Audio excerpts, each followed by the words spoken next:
ہو جائے واضح طور پر جی نہ بنے۔ جزاکم اللہ۔ ہمارے ساتھ ابو طیب صاحب ہیں برمنگھم سے۔ السلام علیکم ورحمۃ اللہ تعالیٰ وبرکاتہ۔ حضور کیا حال ہے؟ جی الحمدللہ جناب۔ ماشاء اللہ حضور سید شاہ صاحب کی خدمت میں سلام، اور دو سوال ہیں۔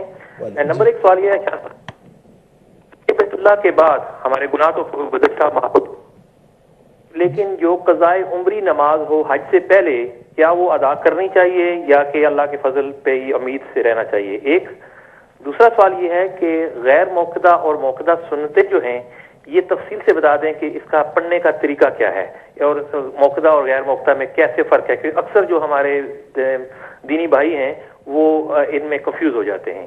جزاک اللہ خیر، بارک اللہ فیک، السلام علیکم ورحمۃ اللہ۔ جی شکریہ تشریف آوری کا، ضرور انشاءاللہ آپ کے سوال پر بات ہوگی، ہمارے ساتھ رہیے۔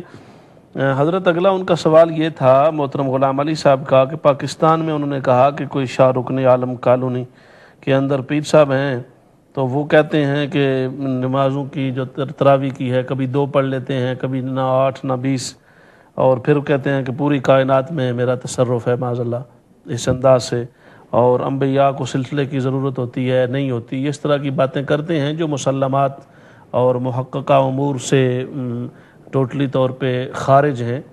تو اس پر آپ کیا فرمائیں گے؟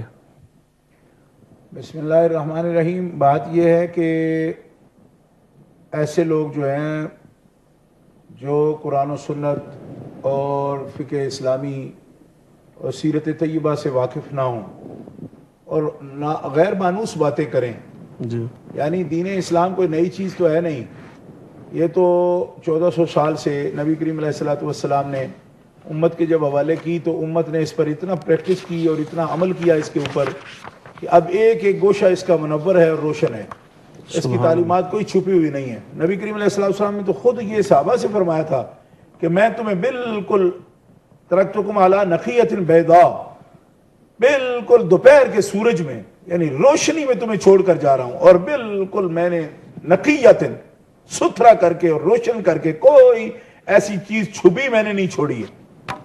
جی سبحان اب جو لوگ اس قسم کی باتیں ایک اغلوتے قسم کے چھوڑیں اور جناب ایسی مبہم باتیں کریں، تو ہمارے لوگوں کے شوق ہے نا اپنے، پھر ایسے لوگوں کو مشائخ بنا لیتے ہیں، مطلب جو کسی کام کے نہ ہوں گے ان کو بھی مشائخ بنا لیں، مطلب بات کی سمجھ ہی نہ آئے، اور پھر وہ بنائیں بھی شریعت کی باتیں۔ شیخ تو ہوتے ہیں شریعت کو سمجھانے کے لیے اور طریقت کے راستے بتانے کے لیے، اور جن کی باتیں اتنی مبہم ہو گئی ایک عقل مند آدمی سمجھ ہی نہ سکے۔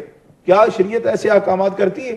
شریعت تو محکمات کے ذریعے احکامات کو بیان کرتی ہے، اور متشابہات یا جس کی تفسیر کی ضرورت تھی پیارے رسول صلی اللہ علیہ وسلم نے اس کی تفسیر بھی فرما دی۔ اب یہ سب چیزیں واضح ہیں، تو ایسی مبہمات باتیں کرنے والے لوگ جو ہیں، جو مبہم باتیں مومل باتیں کریں اور اس قسم کے دعوی سے تعلق رکھیں، تو اس کے لیے چھوٹا سا حکم ہے کہ ایسے لوگوں کے پاس جانے کی ضرورت نہیں ہے۔ صحیح بات۔ کیا ضرورت ہے کہ پھر ان کو مطلب ایک مسئلہ بنا لیں اپنے لیے؟ قرآن پاک ہے، حدیث رسول ہے، فقہ اسلامی آپ کے پاس ہے، اس کے عاملین آپ کے پاس موجود ہیں، علماء ملت، علماء ربانیین موجود ہیں جو اس کے ایک ایک جز کی وضاحت کرنے والے موجود ہیں۔ تو ایسے روشن سورج جب موجود ہوں، کتنے کتنے مفسرین ہیں ہمارے، محدثین ہیں ہمارے، ائمہ خطباء ہیں ہمارے، علماء ہیں، مفتی حضرات ہیں جو شریعت مصطفیٰ کی ایک ایک جز کو بیان کرنے والے ہیں۔ تو کونوں خدروں میں ڈھونڈ ڈھونڈ کے پھر ایسی داخل ہو کر ایسے لوگوں کو ڈھونڈنے کی ضرورت کیا ہے؟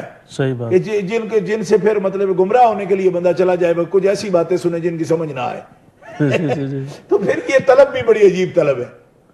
صحیح بات، صحیح بات۔ اس میں ہدایت ملتی ہو تو دلالت جا کے کسی یعنی کسی کونے میں کسی سوراخ میں گھس کر بھی دلالت خریدنی ہے، اس کی آخر ضرورت کیا ہے؟ صحیح صحیح۔ جب اتنے جلی حروف میں بورڈ لگے ہوئے ہیں، یہاں قرآن پڑھایا جاتا ہے، حدیث پڑھائی جاتی ہے، فقہ اسلامی پڑھائی جاتی ہے، اب سب چھوڑ چھاڑ کے ایک کونے میں ڈھونڈنے چلے جاتے ہیں کہ جی وہاں کوئی ہیرا پڑا ہوا ہے، اور وہ پھر ایسی مارنا شروع ہو جاتا ہے، نہ اس کو اپنی سمجھ ہے کوئی، نہ کوئی کسی کے سمجھانے قابل ہے۔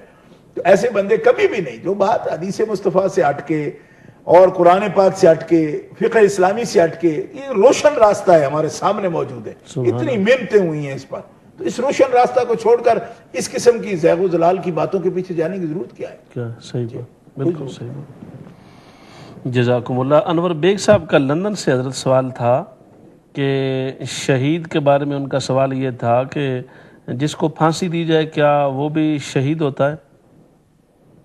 یہ بڑا عجیب سوال ہے علامہ صابری صاحب کہ جس کو پھانسی دی جائے وہ شہید ہوتا ہے. پھانسی اگر کسی قاتل کو دی جا رہی ہے کہ جس نے کو قتل کیا ہے تو شہید کیسے ہوگا وہ؟ بات اصل میں یہ ہے کہ دیکھا یہ جائے گا کہ کیا کوئی ظلمن مارا جا رہا ہے، ناحق کسی کو قتل کیا جا رہا ہے، ظلمن مارا جا رہا ہے، ٹھیک ہے جی. اچھا کسی اگر وہ آندھی میں طوفان میں دب کر جل کر ڈوب کر اگر ایسی صورتوں میں مرا ہے تو احادیث میں موجود ہے وہ شہید ہے، لیکن وہ شہید حکمی ہے.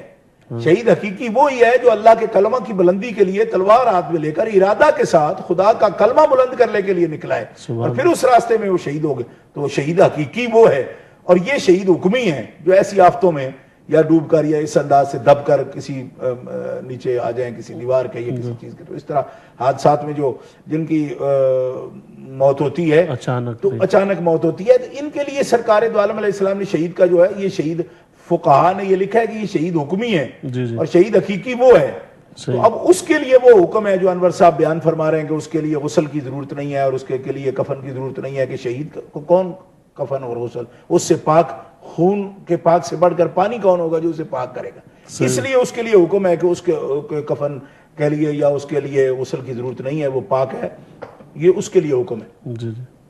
اور شہید حکمی جو ہے اس کے لیے یہ سارے احکام. یہ اہم بات ہے. ہمارے ساتھ کالر ہیں جی. السلام علیکم. جرمنی سے غالباً محمد کاشف صاحب ہیں.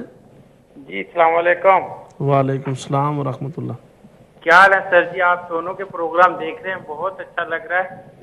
تو میں ایک دو سوال پوچھنا چاہ رہا تھا. ایک تو یہ کہ جیسے ہم یہاں جرمن میں اپنا جو کام سلسلہ کرتے ہیں، اگر ہمارا بھائی کوئی غریب ہے پاکستان میں، جیسے اس کا روزگار یا فیملی والا ہے، تو کسی نے مجھے بولا تھا جیسے ہمارا جو ہے ویسے تو ان کی ہیلپ ہوتی ہے، لیکن جیسے ہمارا جو سونا وغیرہ ہمارا اس کا جو ہر سال زکوٰۃ نکالتے ہیں 30-40 ہزار روپے پاکستانی یا 50,000، کیا وہ بھی اپنے سکے بھائی کو ہم دے سکتے ہیں کہیں باہر دینے کی بجائے؟ اگر وہ کام نہیں ہے اس کے پاس یا بیمار ہیں یا کوئی بھی وجہ ہے تو کیا ہم جیسے ان کے ویسے ان کی مدد کے ساتھ ساتھ جو زکوٰۃ ہے وہ بھی ان کو بتائے بغیر دے سکتے ہیں یا کوئی ایسا سلسلہ کر سکتے ہیں؟ تو تھینک یو، بڑی مہربانی. جی جزاکم اللہ، بہت شکریہ تشریف لانے کا. انشاءاللہ تعالیٰ آپ کے سوال پر ضرور بات ہوگی، ہمارے ساتھ رہیے گا. یہ حضرت آپ فرما رہے تھے حکمی شہید اور حقیقی شہید. تو بھائی صاحب جو سوال کر رہے تھے، تو شہید حکمی جو ہے اس کو غسل بھی دیا جاتا ہے، کفن بھی پہنایا جاتا ہے اور اس کے لیے وہ سارے احکام ہیں.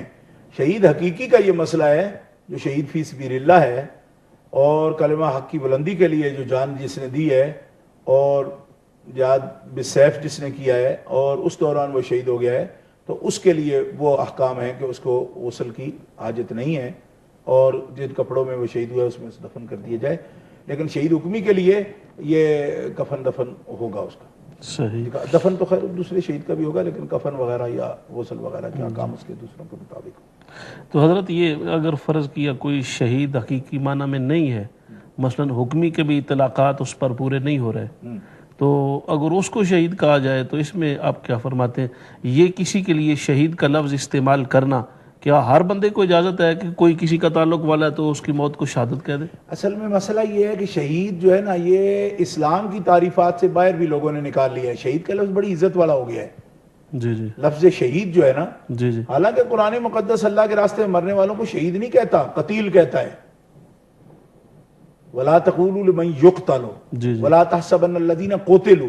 جی جی. وہاں لفظ قتیل کا آیا، شہید کا نہیں. شہید کا لفظ حدیث پاک میں آیا ہے. جی جی. ایسے کے لیے جو اللہ کے کلمہ کی بلندی کے لیے مارا جائے نا، جی جی. اس کے شہید کا لفظ ہے. مگر یہ لفظ جو ہے نا، اب اسلامی تعریفات کے دائرے سے نکل کر اب لوگ اس کو کوئی کسی بھی دین سے تعلق رکھتے ہیں نا، تو جو عزت کی موت مرے نا کسی اعلیٰ کاز کے لیے، اس کو لوگ شہید کہہ دیتے ہیں. وہ بھی مثال کے طور پر میں کہتا ہوں کہ دیکھو ہمارے جو علاقہ قریب مثلا مشرقی پنجاب میں یا انڈیا کی تاریخ دیکھو تو بھگت سنگھ ہے جی.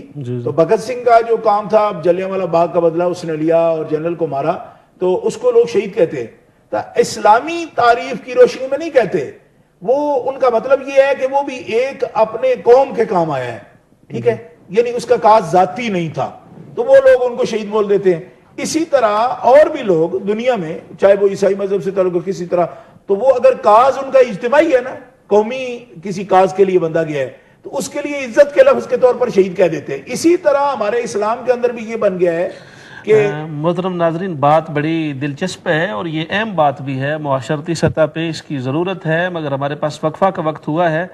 وقفہ کے بعد دوبارہ ہم اس بات کو شروع کریں گے اور جاری رکھیں گے. شاہ صاحب اس بات کو مکمل فرمائیں گے. وقفہ کے لیے اجازت دیجیے.